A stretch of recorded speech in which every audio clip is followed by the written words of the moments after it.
local organic माछा हो यो यहाँको रैथाने माछा यो एकदम टेस्ट हुन्छ खानलाई यो माछा भनेको चाहिँ यसको मुखको सेप चाहिँ चुच्चो परेको हुन्छ अरू माछाको जस्तो थ्याप्चो हुँदैन एकै प्रकारको मिलेको हुँदैन त्यसैले यो लोकल माछा भन्ने चिनिन्छ यसमा कुनै हाइब्रिड मिसावट हुँदैन नाम के हो यसको यसको गराई छ हिले माछा छ चिप्ले माछा छ त्यस पछाडि यता पछाडि पनि छ लोकल पोटी माछा के माछा लोकल पोटी माछा यो लोकल पोटी माछा भनेको चाहिँ यहाँ खेतमा पानी उर्लेका बेला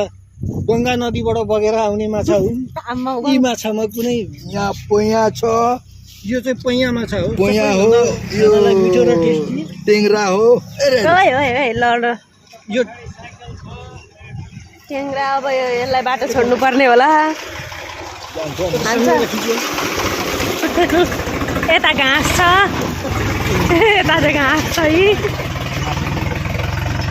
यता कुन कुन माछा छ अरे यहाँ टेङ्ग्रा छ पोया छ यो मागुर हो माङ्गुर होइन यो सिङ्गी सिङ्गी ओहो सिङ्गै सिङ छ सिङ्गी यो समाउँदाखेरि हात चाहिँ अलिक गनाउँछ तर बरे खाँदाखेरि हात गनाएको पनि सबै बिर्सिन्छ त्यति टेस्टी हुन्छ सक्यो उता झलामा के छ त्यसमा ओए साइकल लड्छ है ल